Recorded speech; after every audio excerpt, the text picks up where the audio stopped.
Assalamualaikum warahmatullahi wabarakatuh. Perkenalkan nama saya Madista Dismarawati dengan NPM 227002032. Di sini saya akan mempresentasikan mengenai materi dari mata kuliah Teknik Tegangan Tinggi, di mana materinya sendiri telah disampaikan dari pertemuan 1 sampai pertemuan 7. Dan untuk sekarang saya akan presentasikan kembali apa yang telah saya dapat.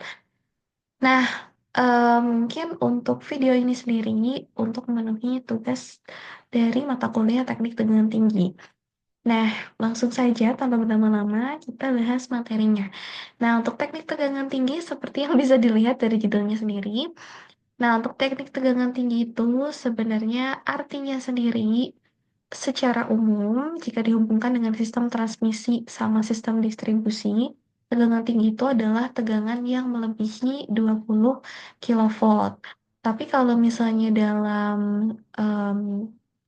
dalam suatu sistem aturan tertentu seperti di International Technical Commission atau IEC, yang dimaksud dengan tegangan tinggi itu adalah tegangan yang eh, tegangan ini tuh lebih tinggi daripada 1000 volt AC dan lebih besar dari 1200 volt DC. Next. Nah, untuk klasifikasinya sendiri, yang pertama ini ada tegangan tinggi. Tegangan tinggi itu dimulai dari 0,6 sampai 2,4 kilovolt. Lalu untuk tegangan tinggi menengah dari 3 volt sampai 30 kilovolt. Lalu tegangan ekstra tinggi dari 60 sampai 100 kilovolt. Dan juga dari tegangan ultra tinggi dari 240 sampai 1000 kilovolt. Nah, untuk di Indonesia sendiri, tegangan maksimalnya adalah 500 kilovolt. Nah, terus kenapa sih kita itu butuh banget sama yang namanya tegangan tinggi? Mungkin dari teman-teman di sini mungkin sudah tahu ya alasannya itu apa. Jadi sebenarnya alasan intinya, salah satu alasan itu adalah karena untuk mengurangi rugi-rugi daya.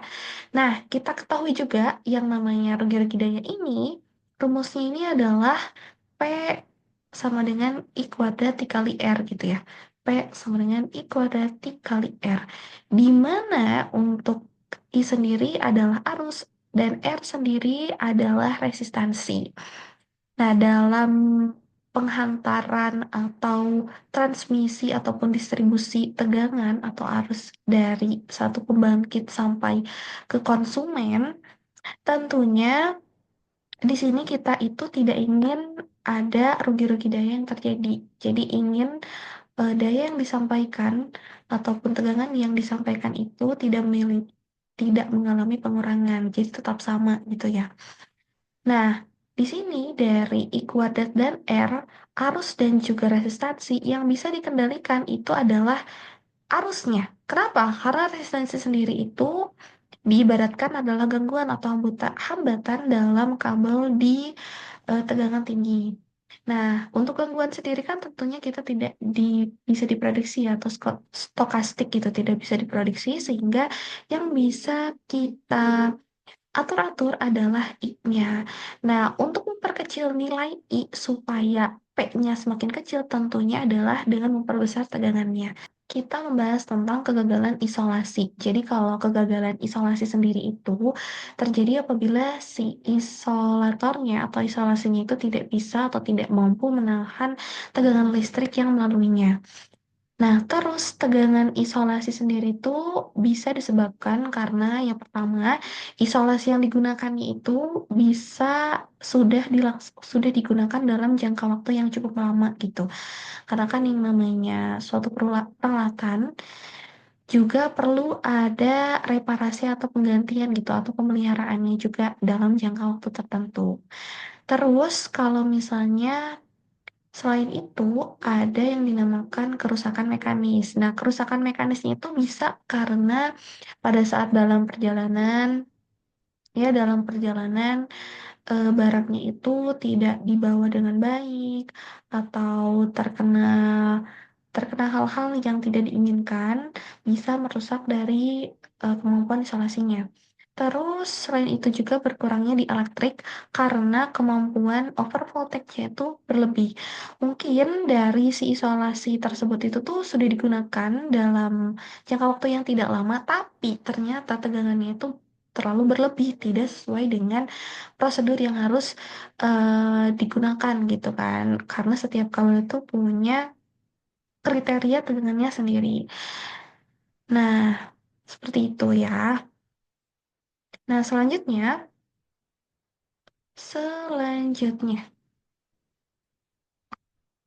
selanjutnya tuh ada pembangkitan dari tegangan tinggi ya.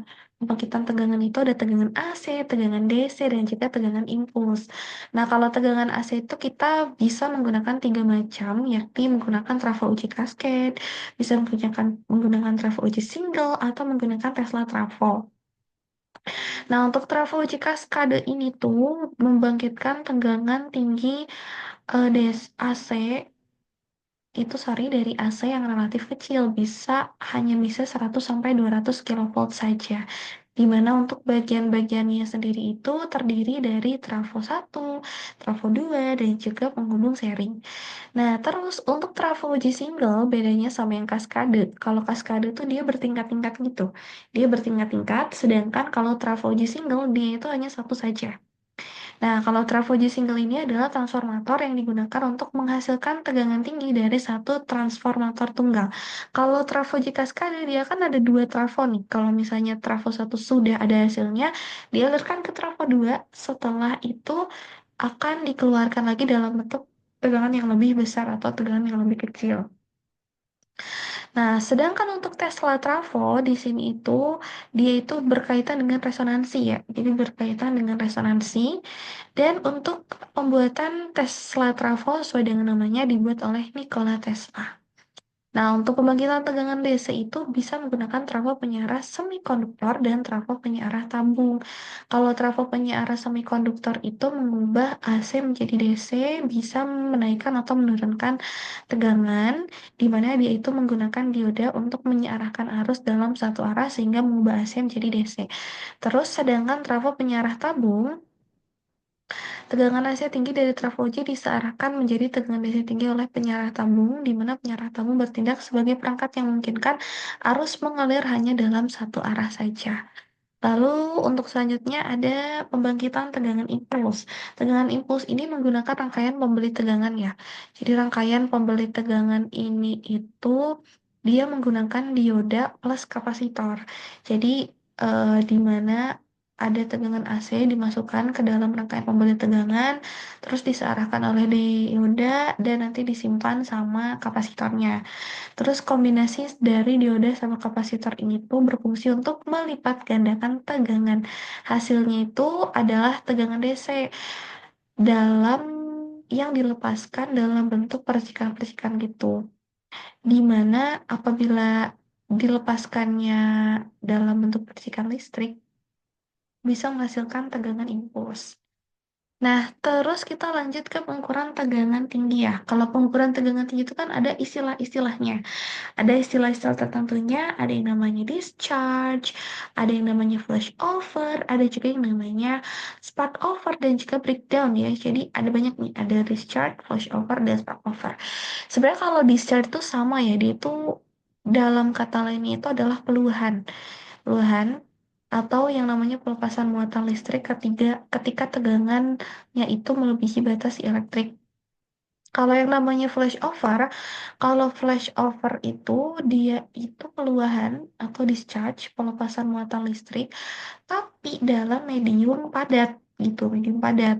Sedangkan untuk spark over sendiri dia itu keluahan atau discharge kelebihan muatan, tapi mediumnya tuh medium fluida, bisa menggunakan cairan atau gas. Nah, untuk spark over sendiri itu biasanya peluhannya itu terjadi antara dua buah elektroda gitu ya guys, elektroda. Nah, untuk breakdown itu adalah saat si material isolasinya tuh kehilangan sifat isolasinya karena akibat dari penerapan tegangan yang melebihi kekuatan di elektrik. Nah, selanjutnya ada distribusi energi zat padat ya. Distribusi energi itu ada yang disebut dengan teori pita valensi.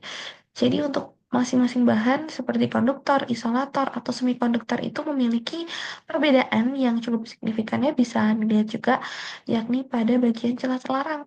Kalau misalnya pada konduktor dia tidak ada celah terlarangnya di sini ya. Dia tidak memiliki celah terlarang, jadi harusnya tuh dia di sini rapat. Dia tidak memiliki celah terlarang.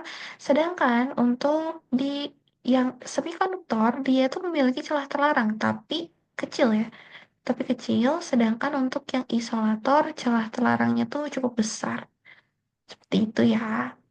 Celah terlarangnya cukup besar. Next. Next. Nah, ada pengukuran tegangan tinggi. Pengukuran tegangan tinggi itu yang pertama ini adalah pengukuran tegangan puncak dengan skala percik ya. Kalau skala percik itu dalam bahasa Inggrisnya itu spark gap, spark gap benar, di mana skala percik ini itu adalah perangkat yang memiliki dua elektroda gitu yang dipisahkan oleh jarak tertentu. Di mana biasanya ya kemampuan dielektrik dari suatu udara itu biasanya itu di 30 kilowatt cm. Dan juga pengukuran tinggi dari sel percik ini tuh bisa digunakan pada listrik impuls, AC, dan juga DC.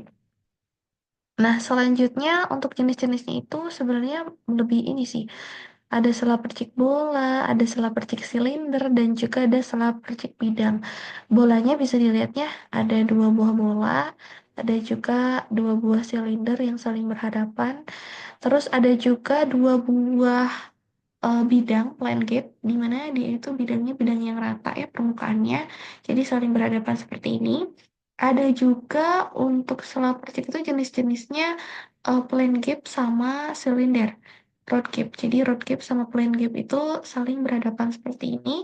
Ada juga spare gap sama plan gapnya seperti ini, atau silinder sama bolanya seperti ini ya. Jadi saling berhadapan gitu. Ini bisa dilihat sendiri ya untuk spare gap spacingnya seperti ini, untuk diameternya seperti ini. Nah, ada pengukuran tegangan tinggi puncak dengan pembagi tegangan kapasitif. Nah, ini sebenarnya ini kayaknya udah sering banget dibahas ya. Karena untuk pembagi tegangan kapasitif ini tuh berdasarkan hubungan tegangan kapasitansinya tuh secara seri dan paralel. Bukan secara seri. Di mana untuk yang pembagi tegangan kapasitif itu ada C1 sama C2. Kalau C1 itu pada sisi tegangan tingginya kapasitansinya lebih besar, sedangkan untuk C2-nya tuh pada sisi kapasitansi yang lebih rendah. Rumusnya seperti yang kita tahu C1 per C1 tambah C2 dikali V total. Nah, terus ada pengukuran tegangan puncak dengan meter volt elektrostatik. Jadi kalau port elektrostatik itu bekerja berdasarkan prinsip gaya elektrostatis antara dua pelat gitu, di mana tegangan diterapkan antara pelat-pelat yang terjadi dan terjadi gaya tarik-menarik.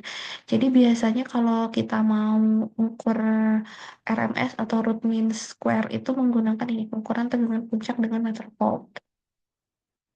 Nah, jenis-jenis isolator ya, kalau untuk isolator tuh ada isolator gas, isolator cair, dan juga isolator padat ya. Kalau isolator gas contohnya ada di SF6 atau sulfur, itu sulfur heksafluorida, ada nitrogen dan udara. Terus biasanya tuh dipakai di saluran udara, di saluran udara dan juga di GIS atau gas insulate substation. Sedangkan untuk isolator cair itu tentunya dalam bentuk cair, biasanya itu ester alami sintetis, bisa minyak trafo, digunakannya pada trafo. Sedangkan isolator padat itu digunakan yaitu biasanya bahan-bahan seperti keramik, kaca, resin, epoksi, dan juga polimer, biasanya dipakai di gardu induk, di tiang listrik, saluran transmisi tegangan. Nah, untuk isolator cair itu kita menggunakan banyak hukum ya, guys. Jadi ada yang namanya hukum Boyle dan Marionette. Nah, kalau hukum Boyle-Marionette ini tuh bahwa gas ideal pada suhu konstan adalah hasil kali tekanan P dan volume. Itu konstan. Di mana ketika tekanan gas itu meningkat, volumenya itu akan berkurang. Jadi tekanannya akan berbanding terbalik dengan volumenya. Itu. Terus untuk hukum Gay-Lussac ini tuh dipakai karena dia itu menyatakan bahwa untuk gas pada volume konstan, tekanan gas berbanding lurus dengan suhu absolutnya, di mana tekanan gasnya itu berbanding lurus sama suhu absolutnya. Semakin tinggi tekanannya, suhunya juga akan semakin tinggi.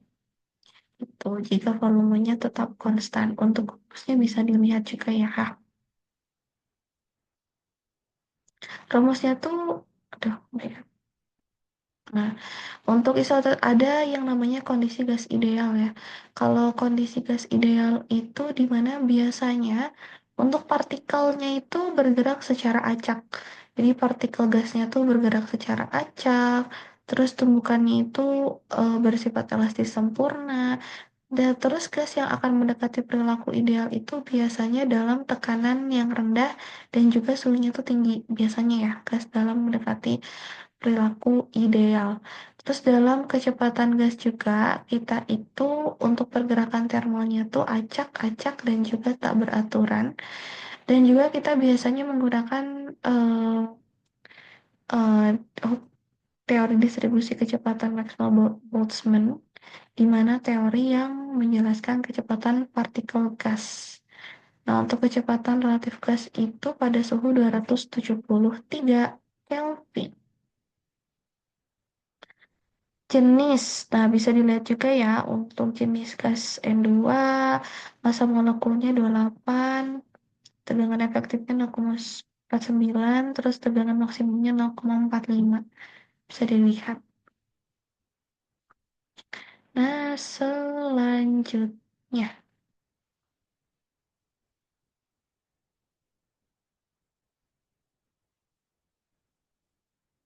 Nah, selanjutnya ada tembus atau breakdown. Jadi kita tadi sudah cukup membahas tentang tembus atau breakdown, di mana kalau tembus atau breakdown ini tuh adalah kondisi ketika material isolasinya tuh kehilangan kemampuan untuk menahan tegangan listriknya, sehingga terjadi aliran listrik yang tidak terkontrol. Di mana di sini juga ada yang dimaksud dengan medan tembus listrik atau kekuatan dielektrik EB, di mana EB itu besarnya medan listrik maksimum yang bisa ditahan oleh suatu material sebelum terjadinya tembus. Di mana untuk EB lebih dari ED, maka material akan terionisasi dan isolator akan menghantarkan listrik. Tembus udara seperti yang kita tahu sebelumnya itu 30 kilovolt, dan untuk tembus ini tuh dia bersifat stokastik yang nggak bisa diprediksi. Ada discharge tadi udah dibahas juga ya, peluahan. Jadi dia itu kelebihan muatan, pelepasan energi listrik ketika tegangan yang diterapkan itu melebihi kapasitasnya. Dan juga dia bersifat stokastik. Nah, di sini ya kita bahas tentang ionisasi. Di mana ionisasi itu kan seperti yang kita tahu bahwa ionisasi adalah proses terjadinya suatu molekul itu kehilangan atau mendapatkan suatu elektron sehingga dia itu bisa bermuatan positif atau negatif, jadi kation atau anion. Nah, terus untuk ionisasi itu bisa dilihat ya, ada ionisasi langsung tanpa harus lawan bentur mengalami kondisi eksitasi. Seperti ini ada molekul, ada elektron dan juga ada fotonnya di sini. Nah, untuk ionisasi langsung bisa dilihat untuk P kinetiknya lebih dari WI, sedangkan untuk yang ionisasi tidak langsung mah W kinetiknya kurang dari W. Ada mekanisme Tausen ya. Kalau mekanisme Tausen sendiri itu proses ionisasi bertingkat dalam gas yang menyebabkan arus listrik meningkat secara eksponensial ketika medan listrik tinggi diterapkan. Jadi kalau mekanisme ini tuh menggambarkan tembus lambat dan kejadiannya itu secara bertahap, jadi nggak langsung gitu. Kalau Townsend itu biasanya tidak langsung. Nah, terus untuk prosesnya tuh ada proses ionisasi primer sama ionisasi prosekunder. Lalu terjadi juga pertumbuhan arus secara eksponensial dan akhirnya terjadi tembus gas. Mekanisme Townsend ini berlaku di mana peluruhan penguatan gasnya itu sampai 10 pangkat min 8. Nah, selanjutnya ini perbedaannya sama mekanisme streamer ya. Kalau mekanisme streamer itu dia tembus breakdown-nya itu cepat. Kalau yang Townsend kan dia bertahap, bertahap, bertahap ya. Tapi kalau tembus streamer ini tuh dia lebih cepat itu dan terjadi pada medan listrik yang sangat kuat. Dan tekanan gasnya itu lebih tinggi daripada yang Townsend ya. Nah, terus digunakan untuk menjelaskan sambaran petir dan biasanya itu dalam pelepasan listriknya tuh yang tekanan tinggi. Nah, ini seperti ini ya untuk mekanisme streamer. Nah, selanjutnya ada mekanisme ladder. Mekanisme ladder itu dikenal sebagai ladder mekanisme atau mekanisme tembus yang menjelaskan pertumbuhan bertahap pelepasan listrik dalam gas pada tekanan yang tinggi gitu. Jadi lebih tinggi daripada yang streamer. Nah, pada keadaan ladder ini tuh ionisasinya tuh terjadinya tuh secara berulang. Terus pelepasan arus laddernya nanti itu biasanya disebut dengan return stroke. Jadi mekanisme ladder itu biasanya dijumpainya sama kayak pada busur listrik yang terjadi dalam peralatan pemutus tegangan tinggi.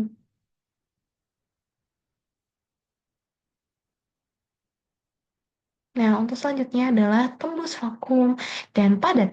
Nah, jadi untuk tembus vakum dan padat itu kan ada yang namanya kegagalan vakum.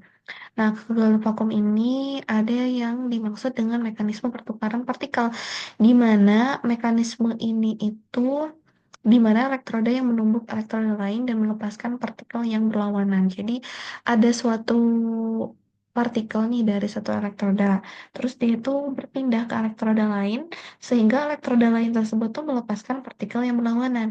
Hasil dari elektroda tersebut akan kembali lagi ke elektroda awal dan terjadi reaksi berantai. Nah, untuk teori ini tuh didasarkan oleh Trump dan Van de Graaff, di mana ion positif dikali elektron ditambah koefisiennya akan lebih dari sama dengan satu, lebih dari satu. Nah, untuk teori emisi medan terbagi menjadi mekanisme pemanasan anode sama mekanisme pemanasan katode. Nah, pelepasan muatan terjadi karena medan listrik dan adanya spike sehingga terjadi medan yang bertumpuk. Bisa dilihat ya, ada mekanisme pemanasan anode, jadi bertumpuknya di anode, terus ada mekanisme pemanasan katode, menumpuknya di katode. Nah, untuk ujung runcip lancip di katode ini dinamakan spike. Nah, untuk selanjutnya ada kegagalan mekanisme clamp. Nah, clamp ini tuh diawali oleh Cranberg. Jadi, clamp ini tuh diawali oleh Cranberg, di mana untuk asumsi-asumsinya sendiri adanya gumpalan partikel pada elektroda. Partikel lalu termuati dan terlepas saat diberi tegangan tinggi. Lalu terjadi kegagalan dari peluahan gas. Nah, untuk selanjutnya kita masuk ke tembus cair. Untuk tembus cair sendiri ada yang namanya solid breakdown. Nah, kalau solid breakdown ini tuh terdiri dari komposit, karet, kaca, dan keramik. Terus dia tuh nggak punya kemampuan self healing. Jadi ada banyak bekas penumpukan karbon. Terus kombinasi dari gas dan air. Terus biasanya terjadi tuh pada kapasitor di resistansi tertentu. Terus ada mekanisme konduktansi dan rugi. Di simbolnya itu adalah tanda delta. Lalu terdapat rugi polaritas, rugi konduksi, rugi ionisasi. Nah, isolasi padat dapat menjadi konduktor saat dipengaruhi medan listrik. Selanjutnya ada intrinsic breakdown, sorry. Nah, intrinsic breakdown ini tuh disebabkan faktor internal dalam smelter padat. Terjadi karena kecacatan pembuatan, kepengiriman, maupun pemakaian. Lalu selanjutnya ada streamer breakdown. Streamer itu di mana dia itu ionisasinya itu terjadi dalam jangka waktu yang cukup lama. Jadi lebih lama daripada intrinsic breakdown ya. dan biasanya tuh dimulai dari longsoran elektron pada katode. Lalu selanjutnya ada electromechanical breakdown, di mana dari tekanan atau energi mekanik pada isolator, energi mekanik terjadi karena tekanan dan tension kabel atau medan listrik. Jadi kalau electromechanical ini tuh terjadi dari tekanan atau energi mekanik dari isolator. Kalau edge breakdown itu terjadi pada ujung isolator. Jadi ada ujung isolator ketemu ujung isolator lagi yang permitivitasnya itu berbeda. Dimana semakin berbeda permitivitasnya, maka semakin kecil permitivitasnya, maka semakin kecil pula isolasinya. Nah, kita lanjut sekarang ke isolasi padat ya. Kalau isolasi padat tuh kita itu ada yang namanya isolasinya itu dia itu untuk kriteria isolasi sendiri itu biasanya dia kan menunjang secara mekanis, stabil secara kimiawinya, stabil secara temperaturnya, dan dia itu tahan terhadap aging stability atau penuaan. Nah, selanjutnya ada isolasi minyak, di mana isolasi minyak ini tuh biasanya dipengaruhi oleh frekuensi ya. Terus dia juga dipengaruhi oleh viskositas atau kentalan. Dan juga biasanya untuk contohnya tuh ada oil breakdown. Oil breakdown ini tuh kemurniannya tuh cukup tinggi ya. Kemurniannya cukup tinggi.